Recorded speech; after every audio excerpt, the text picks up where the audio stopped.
It's Thursday, 11 a.m. QT Conversations, Qualified Tutors Answer to the podcast. It's our open forum, open-ended discussion, exploration, ramble, and sometimes, if we're lucky, we get a rant as well. On the subject, I don't need to be. I'm live streaming. I'm live streaming. Oh, okay. Is that okay? Sorry. Yeah. Sorry. Okay, you're officially live on LinkedIn, which is going to land in YouTube and Spotify eventually because of the magic of clever people behind the scenes. So, behave yourselves. It's Julie's birthday today. So happy birthday to our wonderful Julie. Never forgotten. Lorna, when you can put your camera on, that would be even nicer for everyone. Right. Enough housekeeping. What was I was introducing us. Okay. And I was going to tell you that World Tutors Day is coming up on the 2nd of July. I just did an interview with Twinkle. Twinkle love World Tutors Day because they know it's about celebration and well-being, and Twinkle love a dollop of positivity, don't they? So I was doing an interview with them yesterday, and I explained to her why I put World Tutors Day on the 2nd of July. And the answer is very simply, it's between the exams and the results. Because we know that we celebrate effort, not attainment. So we know that we've put the work in. There will be some results at the end of it, which hopefully we can all celebrate together. But there are so many factors involved in the outcomes in exams.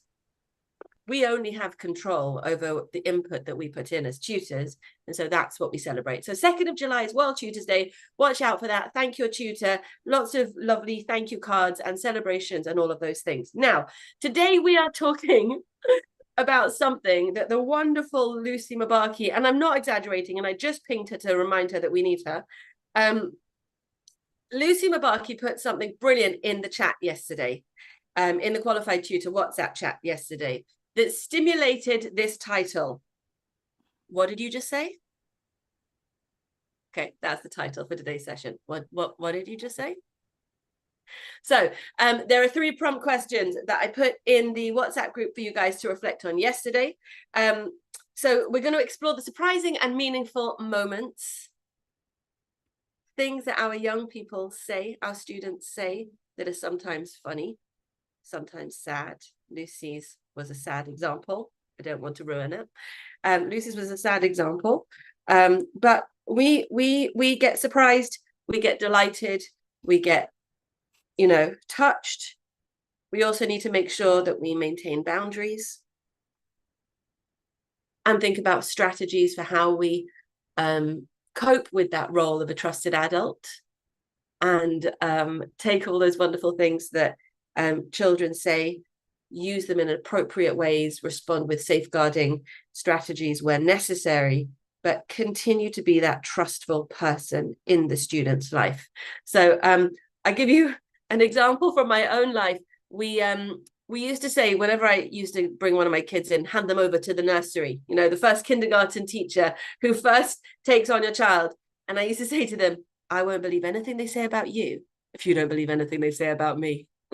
Because it all comes out and it's so complicated, and boundaries are helpful. So again, my first question to you, and we're going to go around the room. What's the most surprising thing a student has ever shared with you, and how did you respond? And yes, Lucy's response was awesome, and we'll talk about that in a second as well. Who's ready? Who's got an example? Julie, you've got your thing, your face on. Come on, unmute and tell me. I can see you're with me. I can see. Mine's a very sticky one to talk about, actually, because it was a couple of years ago and my student felt that they would be better off going to be a freedom fighter, because what could be better than dying while supporting your homeland and getting all the rewards that went with it.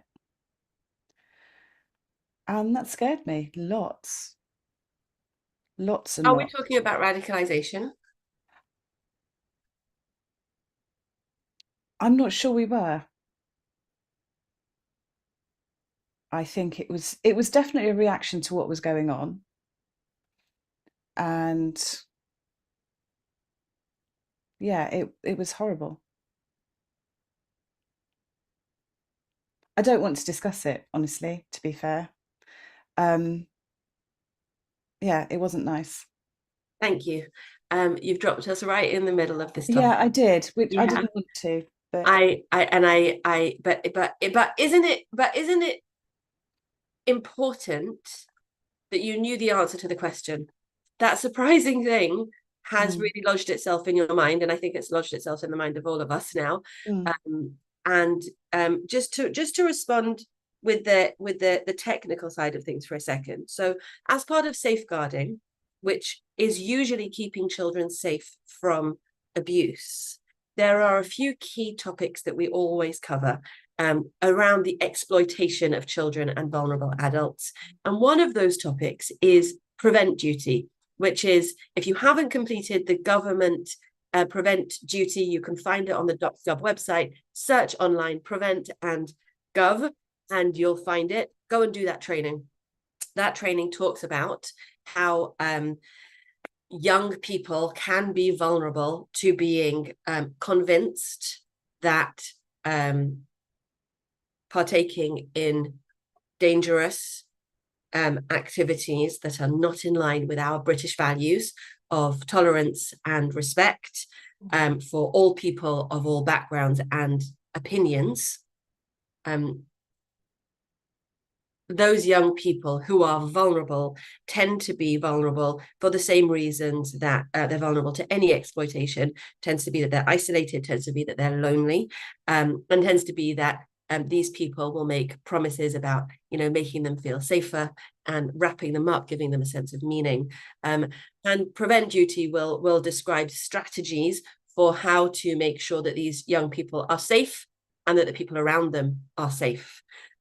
This is a big topic, Julie, that we are going to put down now. But I think it was important that we just recognize that really, if we're talking about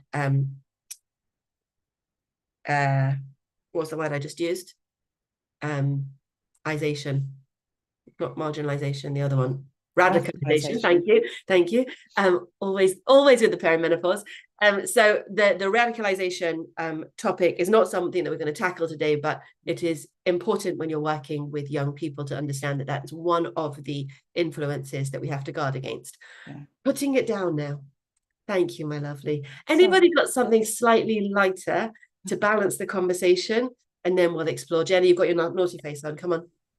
So I don't know if this one, I couldn't think of anything apart from this one thing when you asked the question, because I didn't see that. I haven't been on WhatsApp. I've been had a bit of a setback in my recovery this past week, hence the being outside and helping out with the horses today for the therapy.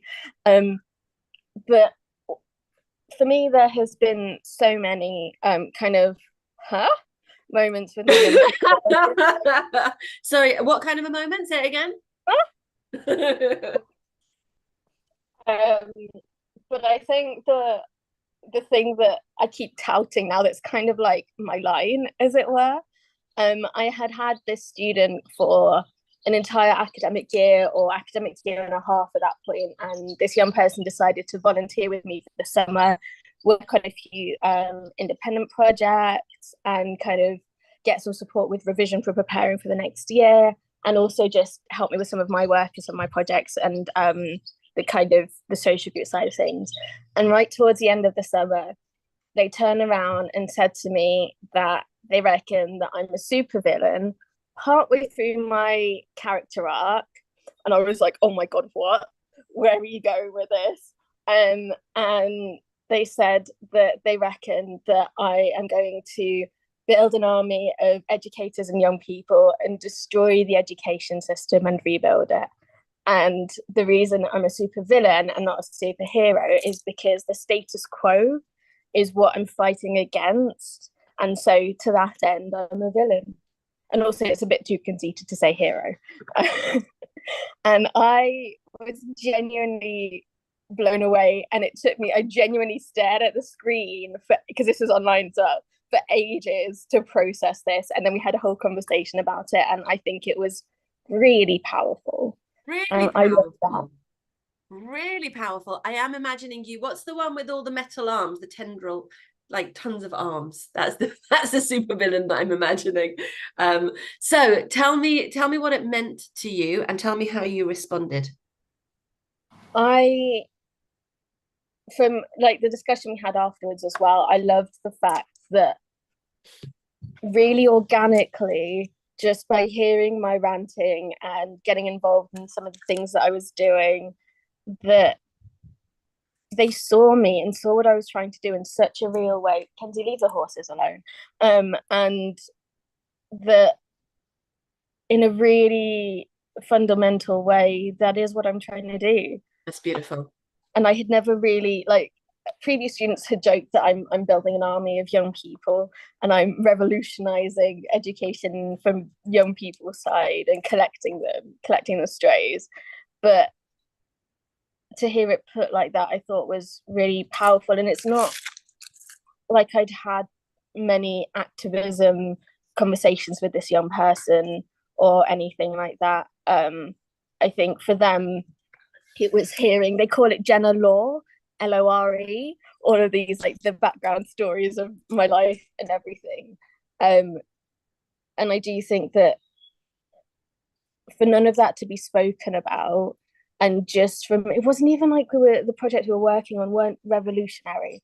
It was just about giving young people community and confidence and puppy cuddles. So this is what I'm hearing. I'm hearing that you were seen by this young person. Yeah. Yeah. And I'm hearing that the young person was inspired because they wanted to see what they wanted. They wanted that story, didn't they? They wanted the status quo smashed, and there you were. I love the idea of being halfway through your story arc. Yeah. Which is so insightful and complicated as a can I just leave it there? Because I think that was yum. Thank you.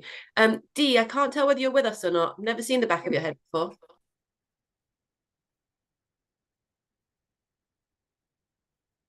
Okay, Dee, I'm coming back to you in a second. Okay, who's ready to go next? Margaret Mary?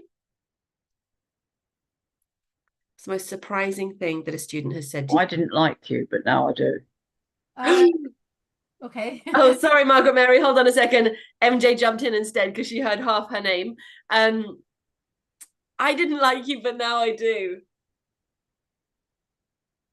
Go on. How did you respond? And give us the context. Well, I could.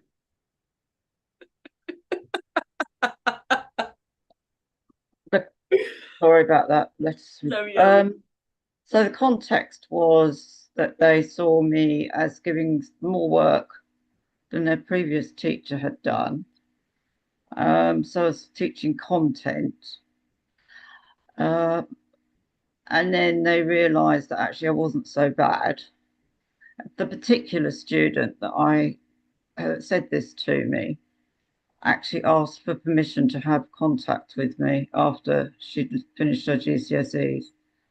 And her parents cried when they read her end of term report, because I'd captured her in a nutshell. And yeah, as she went on, so did the others. So that's me as well.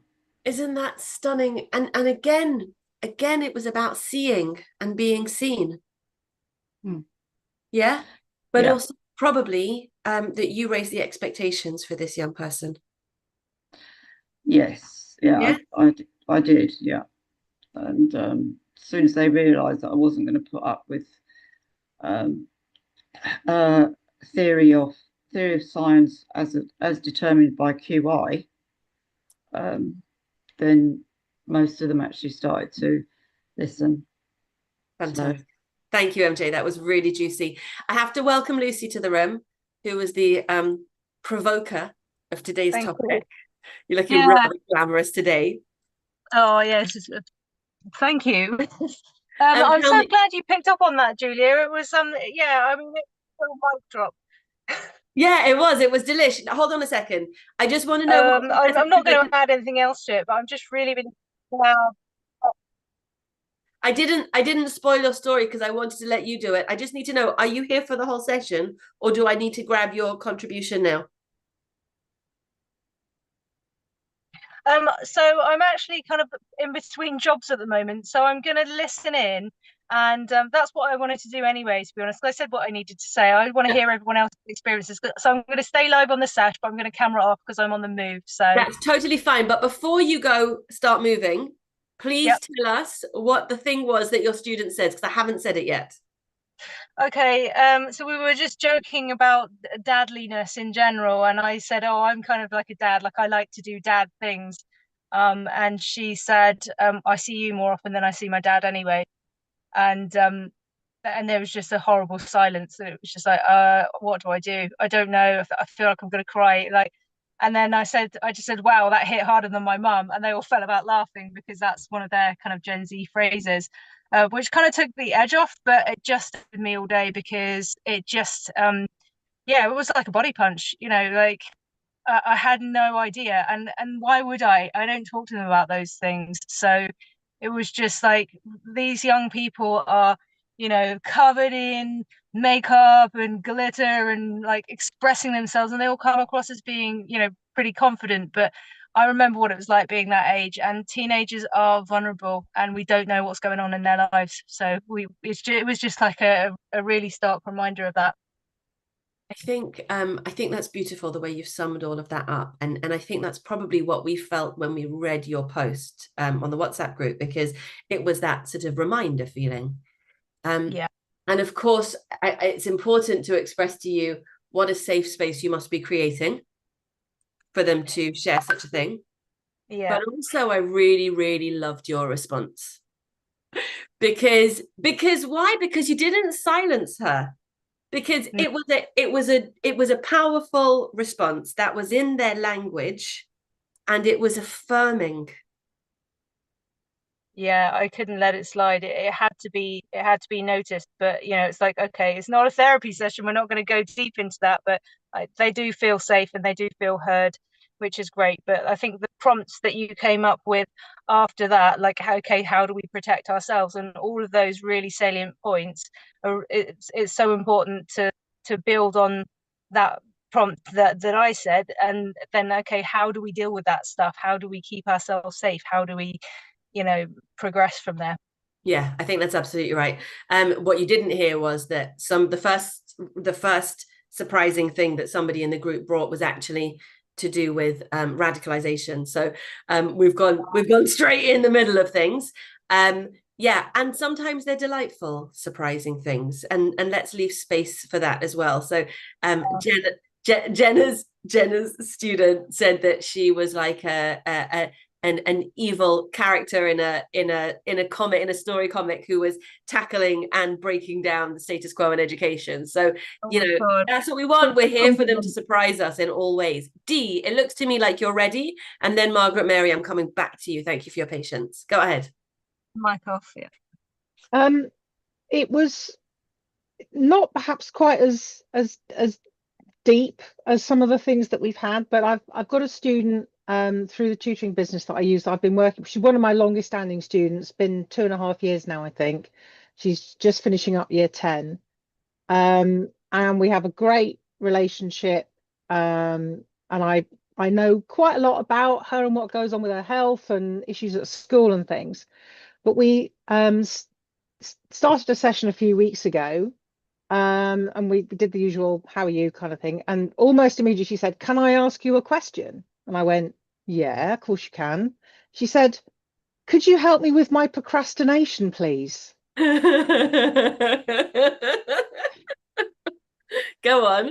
And I went, "Yeah, I'll give it a go." I don't think I use quite those words, but it's something I have battled with my entire adult life, which I now know is due to perfectionism, which probably comes from some of my neurodiversity, and I then discovered that procrastination comes from the perfectionism, because if you don't start a task, then you can't fail at it. It can't then not come up to your expectations. So that's where some deep-seated procrastination can come from. So I understood where it might stem from, and then we just explored some strategies that she might use. We talked through. I just switched into coaching mode and asked some questions to dig into it a bit more. What was it that was causing the blocks? And it was a little bit of coaching, a little bit of mentoring, so there was a little bit of advice giving as well. And I said, let me know how you get on when you try some of these. And she, WhatsApp group, a few days later, yep, it's working, it's helping. So that was a lovely being able to switch into the coaching mode, which I do without them realizing a lot of the time anyway. But to be, upfront asked a question like that, being asked for that kind of help, to be viewed as a trusted adult with the skills to perhaps help with that was really lovely, really lovely. I think it's so powerful that you did the training, the coaching training, and that she could feel that it was there.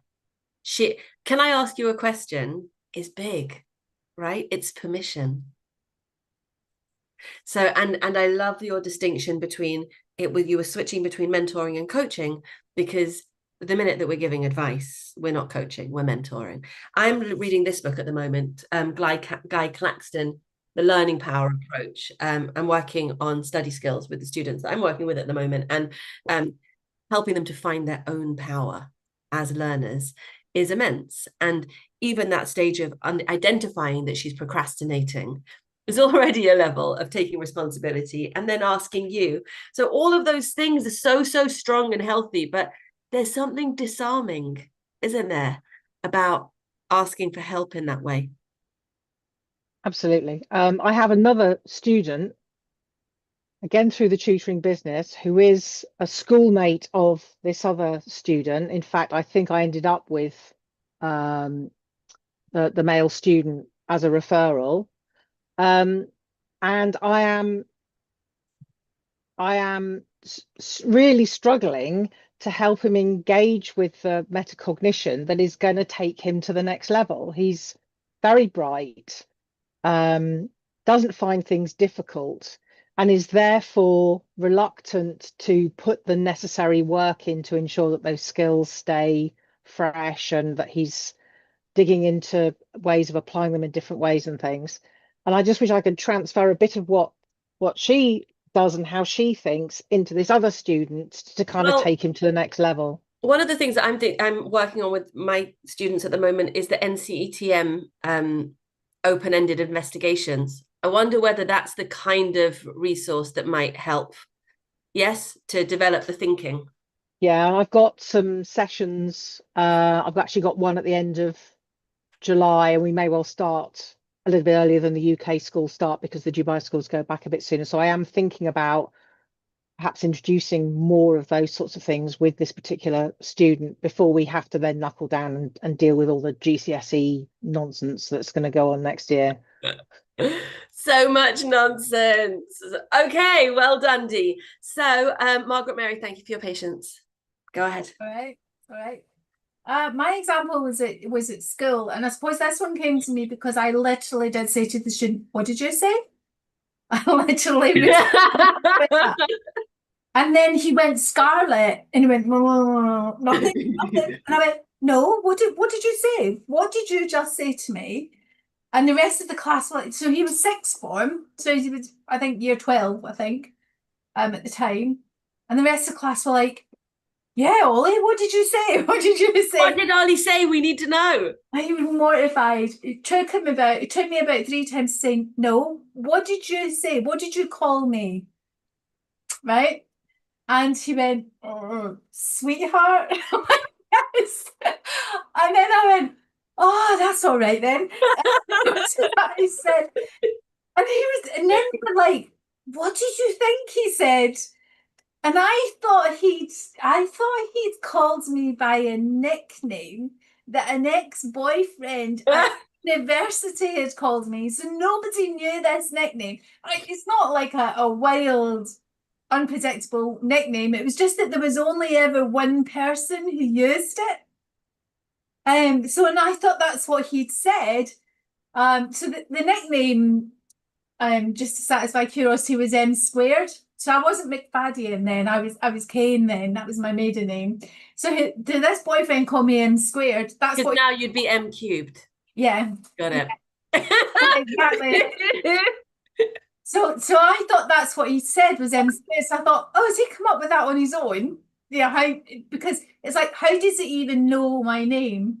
You know, Yeah. but he was so embarrassed, bless him. And So then, we've all had kids call us mummy before. We've all had students call us mummy. Yeah, Emily's like, yeah, and Jay's like, yeah. it was sweetheart, he said. It's gorgeous because he's a sixth former. Yeah, it was And kind he feels, yeah, and he was embarrassed afterwards, which is yum. And yeah. I think it's interesting, you know, Lucy reminded us about boundaries just now. And the fact that it triggered something personal with you, a personal memory that you thought you were hearing, is quite an interesting thing because, you know, certainly in the classroom, but also as a tutor, we do have a persona.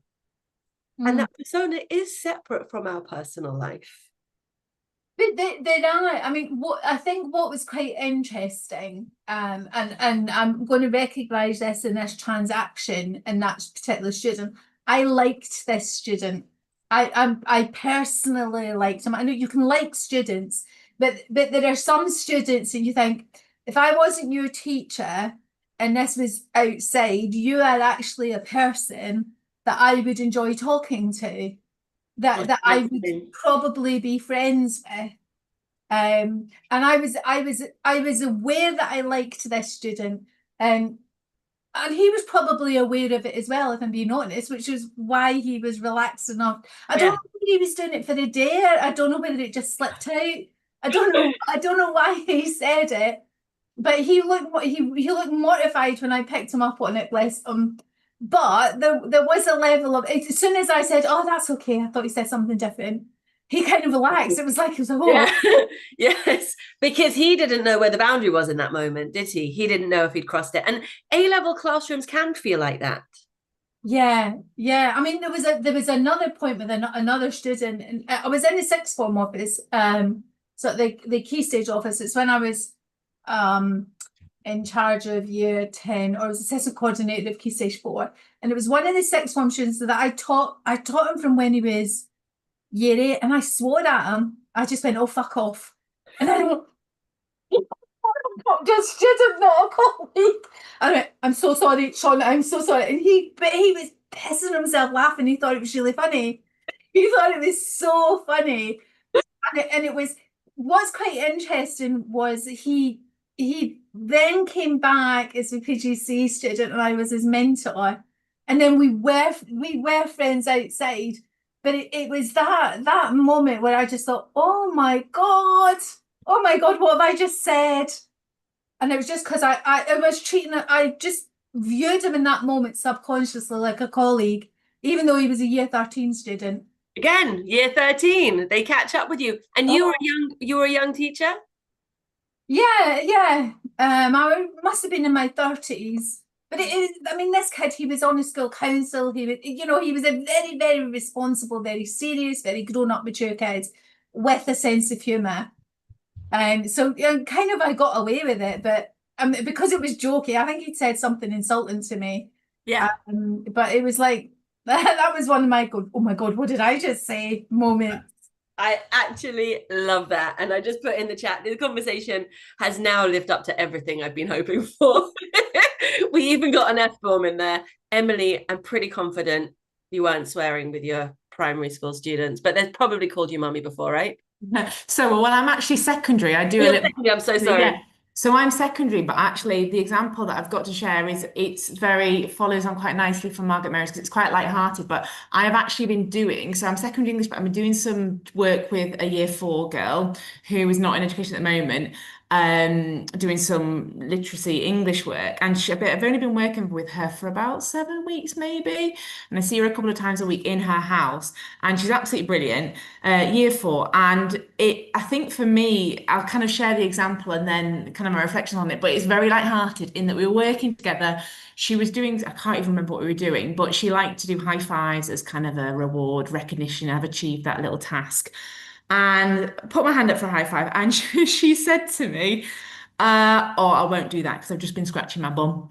And I just burst out laughing. And I just thought, at the time, I thought it was hilarious. It was in her home, mum was there, and she said to me, she just looked at me. She this young little girl's autistic, and she has ADHD as well. And she just looked at me and wasn't quite sure why I was laughing, went to wash her hand and came back and just cracked on. And for me, in terms of kind of, I don't know, reflection, it was a whole window into working with younger children, for starters, because I'm used to working with sort of year 7 upwards. And it was very funny. And yeah, it kind of just made me step back and go, right, okay, yeah, it's almost a very different new world, really, in terms of working with primary. So it was brilliant. Yeah, it was really funny. And again, kind of a really nice point of, she had a little laugh about it once she kind of recognized that I found it funny, and a bit of a kind of relationship building moment as well, Yeah. in terms of, yeah, it was funny. It was brilliant. I also feel like I was just talking to somebody about whether they feel safe saying no. Yeah. And it's really cool that she said no. Yeah. In a different, in a different situation, she might have just given you the high five. Yeah, absolutely. Yeah. Yeah. And I'm quite glad she did. But how much she must like you and care about you to have said no to a high five. Yeah, yeah. Yeah. What a lovely thing. I buy stuff just for my students nowadays. That's one of my new things. So I was in the Science Museum, I bought Clever Putty. And this lovely year 7 student was here yesterday, and I said, I bought this and I had you in mind. But I did make her go and wash her hands before I let her play with it. You know, little people. So let's see if we can pull some Julie, welcome back. Let's see if we can pull some themes together. Before you do, Julia, can I give you something that is much more uplifting than my first one? Go on then. This isn't a child. Well, it is a child. Sat in parents' evening, and I had one of those families that had turned up looking as if they were going out for the evening, like they're dripping with gold jewelry everywhere, very, very well presented. He was in a suit. She may have been as well. I can't remember. And a gorgeous, I was going to say little lad. He is little, was physically little, but, we're talking probably year 9, year 10, something like that. And he was in a group where there could be some challenging behaviour at times.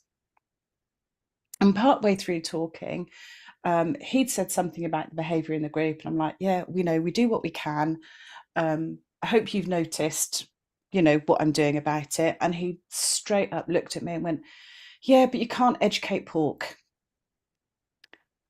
And his mum and dad's reaction was complete horror. Now, this is obviously something that had been said in front of him, because it's not something that I'd heard. As soon as I heard it, I thought that does sound like the sort of thing people say, but it's not a phrase that I'd particularly heard before.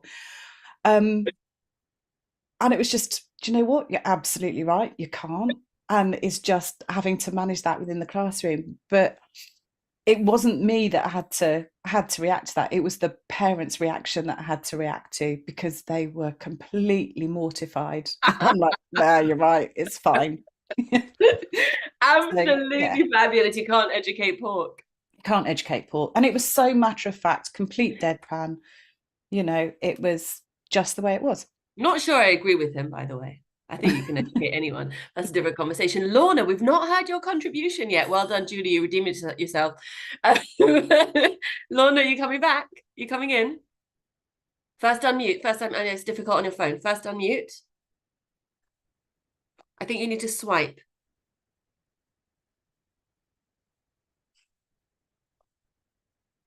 And whilst Lorna's finding the unmute button, oh, you found it. Hold on a second. Press it. Yeah, okay. Don't press it again. Hold on a second. Hold on 1 second. Jen has given us our final prompt. She said she'd love to know about, what did you say? Pet names.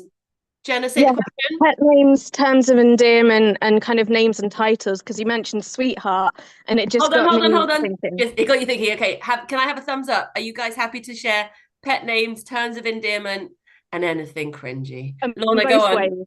Both ways. Go on, Lorna. I don't know really. I just got Martin at the moment, who we're doing the English and the Spanish with, and I was with him the other day, and he's so sweet. He's only 4 years old. Oh, he's lovely.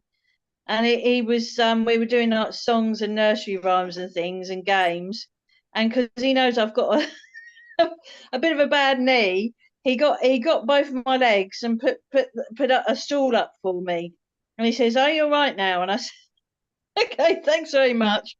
But I know it's not quite on this what you're kind of No, it is. talking about. It's a perfect example. He cared about you. Yeah, And that was sweet. spontaneous and Yeah. disarming. That was exactly what we were looking for. That's so Yeah. lovely. And also, wait, something that you said made me think of another topic that we can do. Oh, I know. Would you think would be a good topic for a different week to talk about things that they've taught you, things that our students have taught us?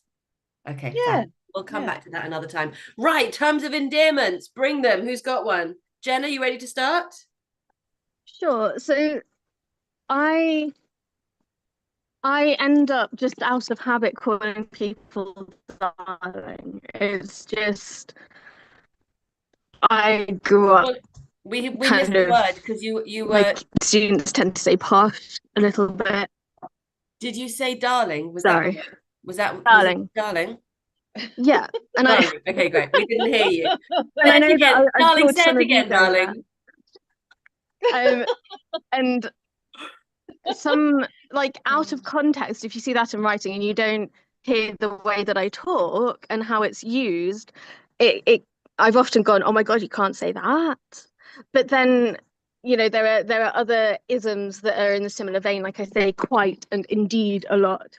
And so they kind of not. But it's to me really interesting. When I work in schools, for example, I used to use just my surname. I've not got necessarily a great relationship with my first name. But names to me are weird. I'm just very, very autistic in that sense. Names don't quite make sense to me. But it's just really interesting to hear different people's standards and what you call students and what they end up calling you, whether you use like I've had mostly the international students insist on using a marital title like Miss, Mrs, etc. With or without a surname, with or without a first name, or just by itself, you know. And I find it fascinating, and what we think is appropriate for different ages and things like that. Let's just grab that hold of that for a second. So there's a tutor based in Pakistan who I've been doing some mentoring with, and he calls me Mrs. Julia. And we were talking about why he was struggling to get students. And I did have to explain to him that there are cues, there are social cues that you're giving off if you're not addressing me in the way that I'm used to being addressed, which would be Julia. That's what I would expect him to call me. And actually helping him to adapt to the culture which he wants to teach, the culture that he's trying to appeal to, actually is important. I'd say with your student, a little bit of posh is probably quite welcome, Jenna. So you probably were, nurturing that a little bit, the indeeds and the darlings. Probably not so much with the ab-fab, from what I know of you, but still enough darling to do. And also the warmth. Yeah. Also the warmth. I often would call a student sweetie pie. And I know I'm doing it. I know I'm doing it because I want them to feel that I like them. Yeah. Who else is diving in with a term of endearment? Yes, go on, Dee. I consider it a term of endearment, but my one of my students in Dubai, I think they're from a Syrian family, and both her and her mum have always addressed me as Misty. Oh, Misty. Misty. Yeah. Misty. Interestingly, not Mrs., even though they know I'm married, but yeah, Misty. And I have this with a couple of overseas students when I worked at the Maritime Academy, who I'm still in touch with and have done some further work with.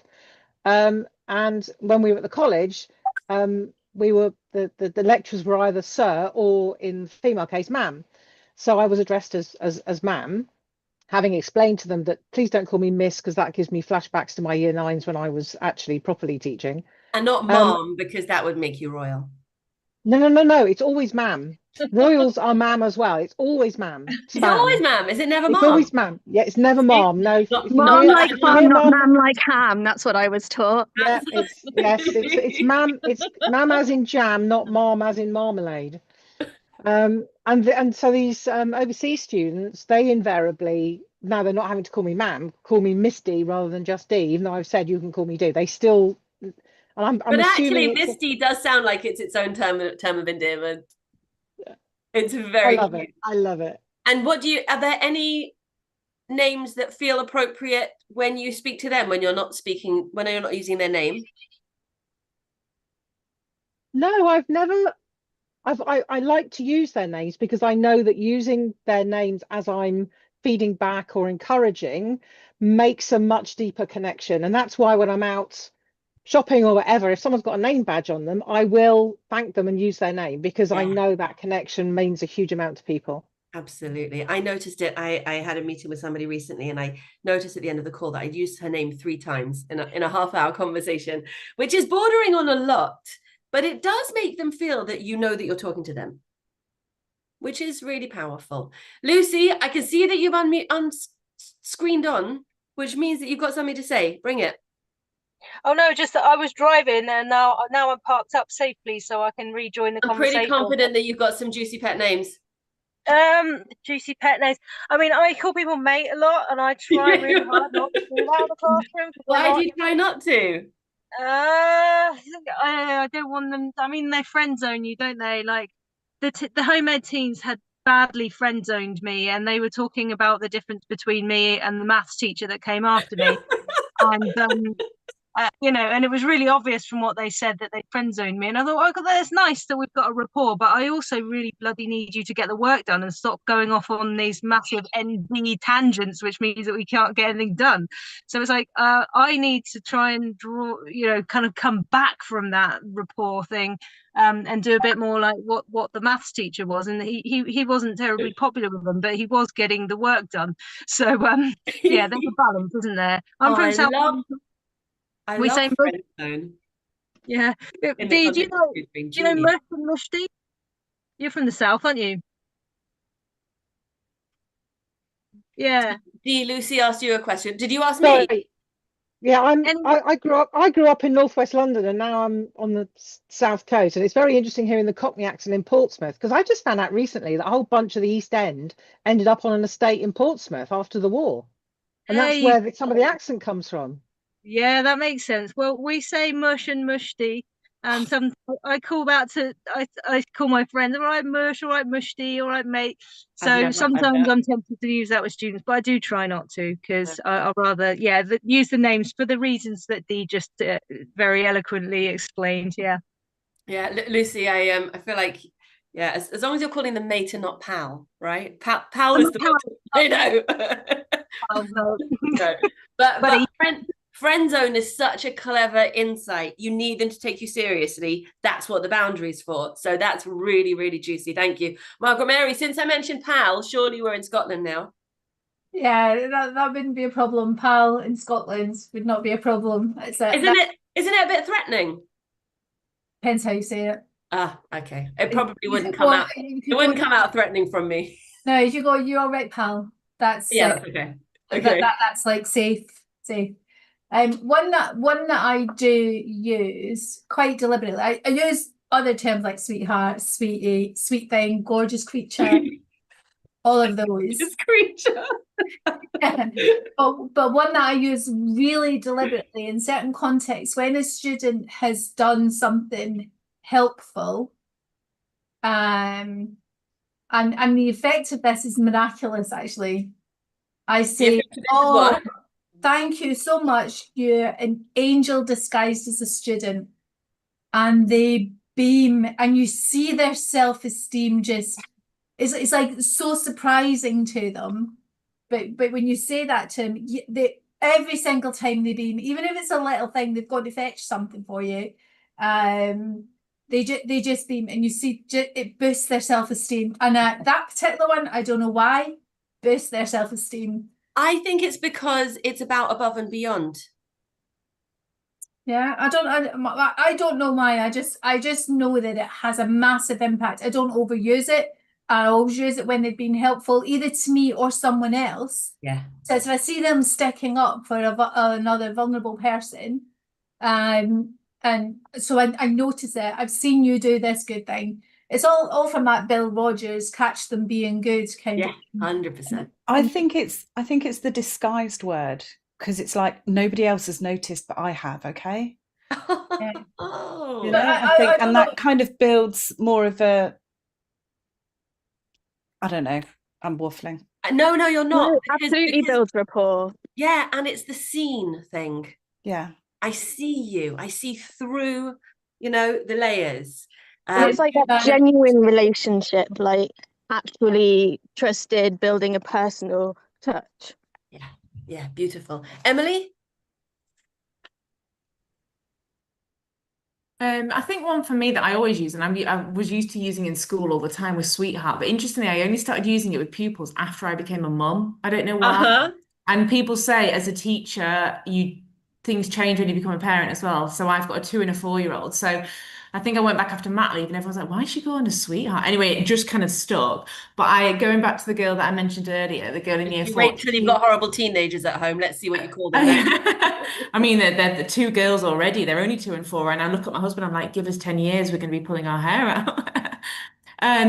But going back to the student I referenced before with the high five, is I call her it and she says, no, only my mum's allowed to call me that. So again, the idea of boundaries and her asserting them. And she's saying it in a warm way, but she says, no, you can't call me sweetheart. Mummy calls me that. I'm like, okay, right. So call her by her name. And I wonder whether you'll conjure up your own pet name for her that she won't share with other people. Yeah. It's that thing again. Send students teach us so much, and the fact that she was able to assert that boundary is really informative, because who else is thinking that and not saying it? Absolutely, yeah.